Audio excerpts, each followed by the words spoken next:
The Trails series has the best JRPG mechanics in the entire industry, and I'll prove it.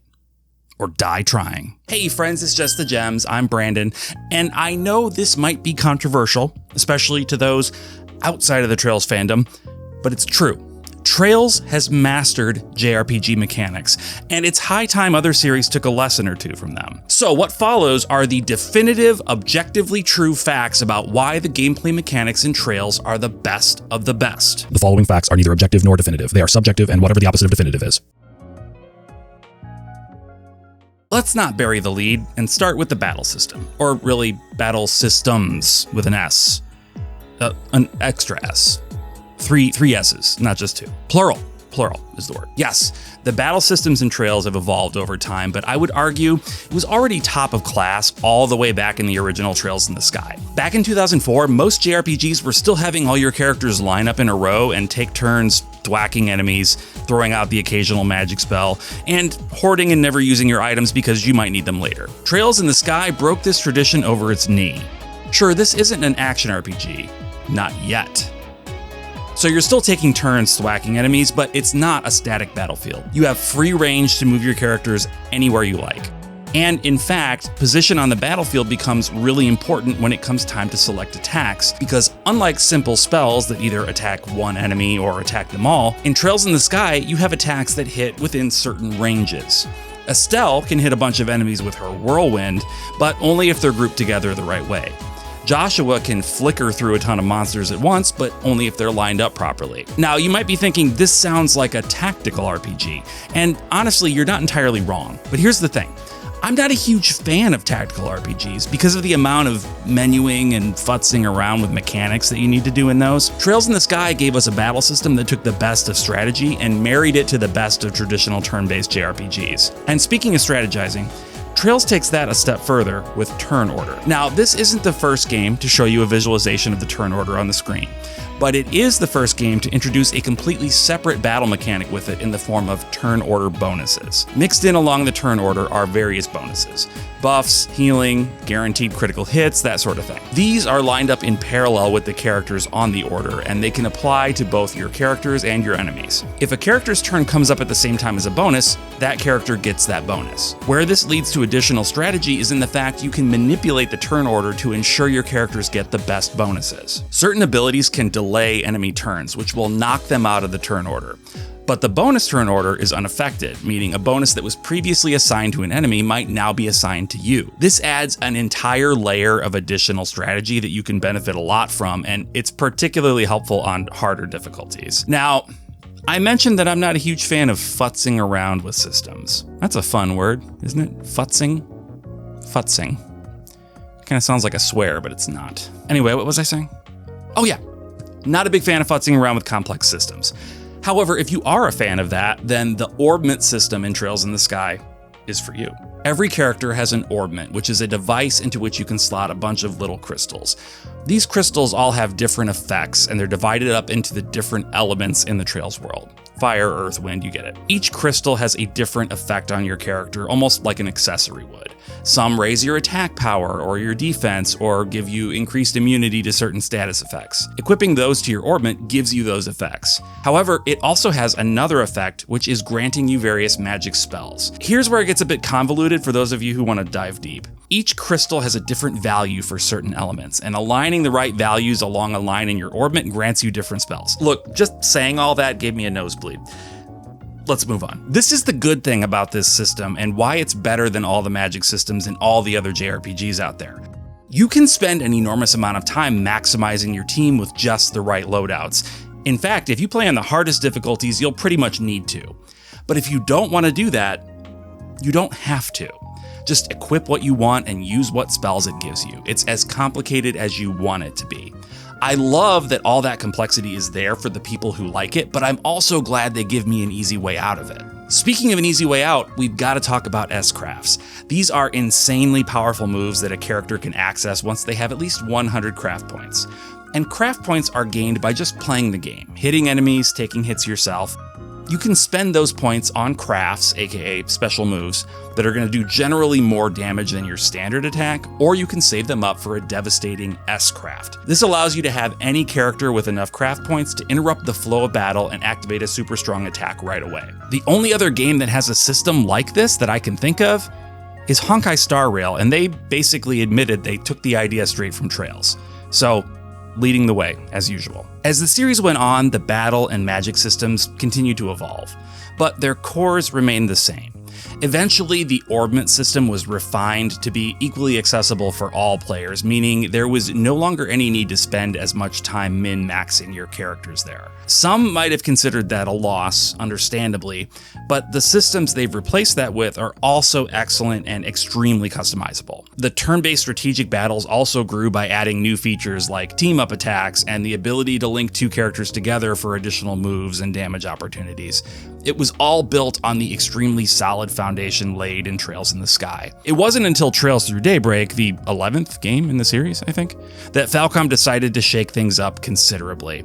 And not by taking anything away, but by adding something massive. Falcom has been creating JRPGs for about as long as the genre has existed. That includes both traditional turn-based as well as action. On the action side, they're most well known for the Ys series. In the early days, combat was bare bones. You would just kind of run into enemies and they'd die. It wasn't super compelling, but then again, we were only a few years removed from eat pellets and run away from ghosts and help a frog cross the road in terms of gameplay. So it was all sort of primitive back then. Still, they've grown at the same rate as the rest of the industry, and as they grew, they refined their various gameplay formulas more and more. This culminated in the refreshed Ys game, starting with Ys 8 Lacrimosa of Dana. Aside from giving my wife one of her favorite titles in a video game. Okay, I don't like this name. Lacrimosa of Dana. I mean, it's like saying Lacrimosa of Linda or Cheryl or something. Pick a different name. It brought super polished 3D action RPG gameplay to the forefront. And it gave us a deeper story with more interesting characters than most of the previous Ys games had been able to. See, for a long time, Ys was the home of action gameplay, and Trails was the home of storytelling. That line has been blurring since Ys 8, and starting with Trails Through Daybreak, the action combat is no longer the sole purview of Ys. In a move that makes total sense in retrospect, but which seemed wildly out there to me back when it first came out, Trails now mixes action and turn-based combat seamlessly together. You could swing your weapon out on the overworld for quite a long time, but up until the present, it was just for vandalizing people's pots and crates, and maybe for stunning an enemy prior to engaging them in turn-based combat. In Daybreak and beyond, you can wail on enemies in action mode to your heart's content. This means you don't have to slow things down if you're just out to grind through a dungeon. Save that tactical gameplay for when it's really necessary. You don't need to think too hard to take down these trash mobs, right? They're trash. In Daybreak, the action combat was admittedly pretty basic. You have a standard combo and a charge attack and a dodge roll. That's it. But where it gets interesting is how you can combine the action with the turn-based. In action combat, you have the ability to stun an enemy by smacking them enough. When an enemy's stunned, if you choose that moment to enter turn-based combat, you start the fight with an advantage. This replaces the old sneak up behind the enemy and whack them once with your sword system from previous games. Daybreak 2 adds magic casting in the field as an additional option for action combat, and the upcoming Trails in the Sky remake feels like an even further refined version of the action combat, even if you don't have access to magic outside of turn-based. At least, not that we've seen yet. I've only played the prologue at the time of this recording. This action turn-based hybrid is such an innovative system. It was innovative and cool enough that Atlas even ripped it off for Metaphor Refantatio. Now I know what some of you are starting to type in the comments. Metaphor was in development long before Trails Through Daybreak. It was in development for 8 years. First of all, no, it was not. They announced it 8 years ago, sure, but there is no chance that the game was being developed for 8 years. That would have cost Atlas $600 billion if that was the case. They did a few sketches, had a few meetings, then put it aside. I'm sure they weren't in all hands on deck development until like 2021, which is, interestingly, the year that Trails Through Daybreak came out in Japan. Hey, I'm not saying it's a bad thing that they took that idea. I think it's great. At this point, I'd love it if every JRPG did something similar. Give me options. I can fight every battle turn-based if I want to, or I can fight them in action. Options are good. Give them to me. Give me the options. This maybe doesn't seem like a big deal, and I guess it's not in the grand scheme of things, but Trails does a much better job than most JRPGs by giving you so many opportunities to strengthen your equipment. Some games take the buy a new sword approach, which is fine and good. Other games use the find materials and upgrade your equipment approach, which is also fine and also good. Trails gives you both. You'll frequently have opportunities to buy new equipment, but that equipment can also be upgraded. And you don't have to hunt down a bunch of esoteric items in order to do it. You just use U material. It's simple, pain-free, I love it. Speaking of pain-free, I'm kind of over assigning skill points. You know what I mean? So many RPGs these days think they're doing me a favor by handing me a bunch of points and saying, go ahead, put these wherever you want. I don't know, man. I'm just a silly, dumb boy. I don't know how to level up. That's why I'm particularly fond of the leveling in Trails. You just level. That's it. You gain enough experience, you gain a level. It's beautiful. Sure, there's all sorts of customization you can do via the orbment system, but that's fully up to you.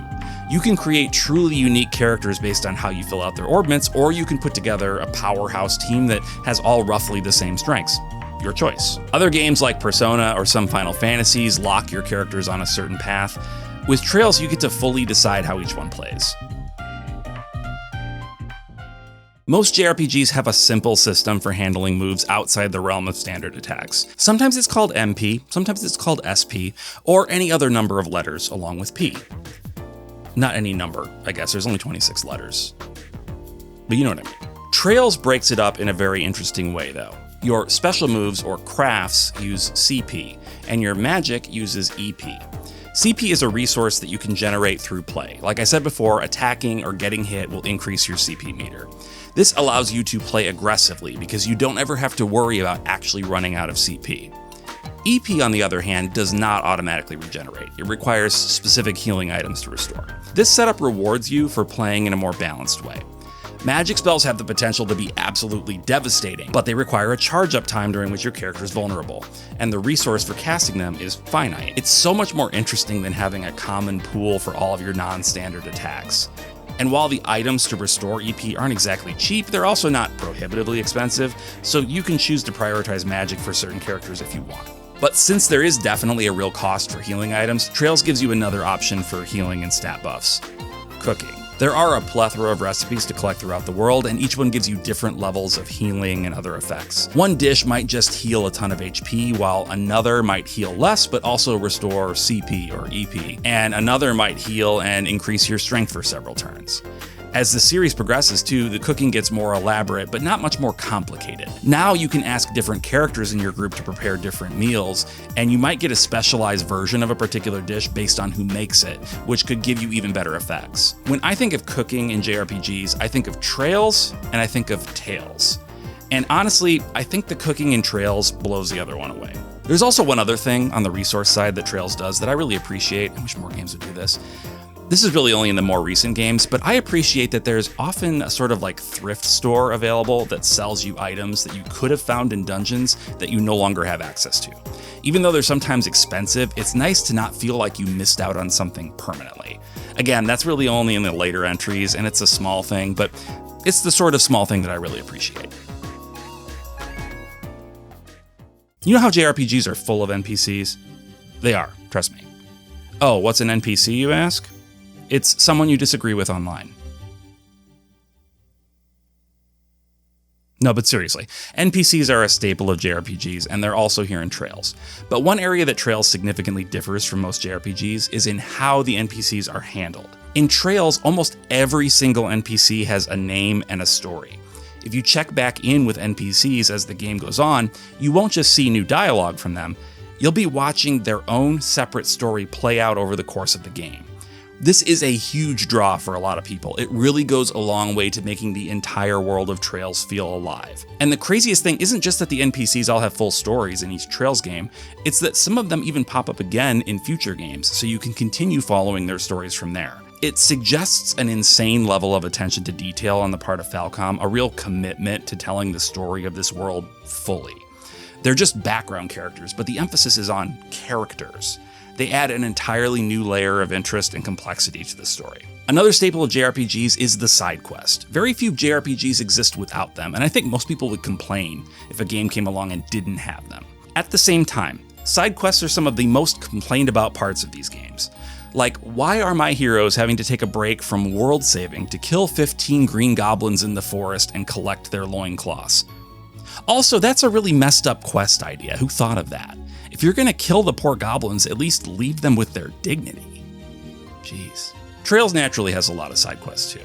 Where Trails differs for the better, though, is the way in which the side quests are integrated into the story in a way that makes narrative sense. Your characters are always involved in some sort of organization for which receiving these sorts of random and oddball requests makes sense. In the Sky arc, you're bracers, which are like work-for-hire mercenaries who'll do almost anything, so long as it's on the good end of the alignment chart. In the Crossbell games, you're on a special task force designed specifically to compete with the bracers. In Cold Steel, you're part of a committee dedicated to assisting the townspeople. In Daybreak, you're part of a fixer service. The writers know we as players expect these sorts of quests in our games, but they're not content to just shoehorn them in. They understand the structure these things take, and they've written the story to account for that. It's brilliant, and it's a lesson I wish more JRPGs would learn. There is no other JRPG series that respects your time as much as Trails. That sounds insane, considering this is a series that has so many entries that each take 60 to 120 hours to complete. But it's true. So how does it do that? First and foremost, Trails has a ton of difficulty options. From very easy all the way up to nightmare, you have an almost unheard of amount of control over how challenging the experience is. Another element related to the difficulty is battle retries. If you lose a fight, you're not sent back to a previous save point or punished in any way. Instead, you're given some options. Retry the battle, quit altogether, or retry the battle and lower the difficulty. This is a lifesaver for some people. Me. It's a lifesaver for me. Being able to tweak the difficulty down for just one particularly tough battle is the difference between making progress and rage quitting. It's brilliant design that, like I said, respects your time. And if you're talking about quality of life, you obviously can't skip turbo mode. Trails has been all about turbo mode or high-speed mode since the early days, even as far back as the Sky Arc re-releases on the PlayStation Vita, which, sadly, we never received. Press F to pay respects to the Evo versions. To play some of the older titles today, turbo mode feels like an almost necessity, just based on how accustomed we've become to faster gameplay. But even in the more recent titles, Falcom gives you options to adjust exactly how fast you want to set your experience to be. Personally, I use turbo mode all the way until Trails through Daybreak. At that point, the game felt fast enough for me. It felt right. But those features are still there and still usable if you want them. Man, I could keep listing mechanics, but eventually I'm going to start getting so deep into the nitty-gritty that I'm going to lose even those of you who have stuck it out to this point. Thanks for sticking it out to this point, by the way. One last mechanic I want to mention. It's not really a mechanic, I guess, but more of a design philosophy. Falcom puts the story first in Trails, and that means that as the story progresses from game to game, and as technology progresses in that world, the gameplay does change over time, but it changes subtly. If you play a Trails game and then play the next Trails game, congratulations, you already know how to play it. You'll be introduced to a few new features, sure, but the challenge of learning a new game's new systems is minimized because you're gradually learning the ropes as you make your way through the series. It doesn't just make the games easier to pick up the more of them you play, but it makes the world feel more real. Your orbments in Trails in the Sky are downright primitive compared to the orbments in Trails through Daybreak. But playing through the story, that night and day difference is smoothed over to feel gradual and natural. And that's the real benefit to playing these games. I know it might seem overwhelming if you haven't played a Trails game to jump into a series like this. The remake of Trails in the Sky is really a perfect on-ramp, but I know you might still feel a little hesitancy about it. My best advice is don't feel like you have to rush. Enjoy Trails in the Sky, then maybe take a break, play something else. Pick up the sequel when you can, play it, then take a break. There's no need to make Trails your life for a solid year. Leave that to weirdos like me. Just go at your own pace and enjoy yourself. If you play a Trails game and you hate it, well, in a way, that's good news for you too. That means you don't have to think about playing the others because it's clearly just not for you, and that's okay. But if you like it, or hopefully if you love it, then you have a lot more Trails ahead of you. Just enjoy it. Anyway, that's all for now. Hope you enjoyed this. If you did, would you consider liking and subscribing? I also have channel memberships if you're willing and able to support me in the channel with that. Really appreciate my members. Thanks, you guys. If you haven't already, please check out my podcast, the JRPG Pursuit. We have new episodes every Wednesday, and we talk about all things JRPG. So if you're here watching my videos willingly, then you're probably the target audience for that show too. Oh, we're going to be presenting a panel at PAX West this weekend, based on when this is coming out. It'll actually be Monday, September 1st, along with our friends from the Party Chat podcast. So if you're going to be at PAX, please come by and say hi. I'll also be participating in another panel with NIS America this year, along with my friend Emily, Orbalology, and David Vink. So I hope that you will come and check that out too. Details are on the screen. With all that, until next time, bye.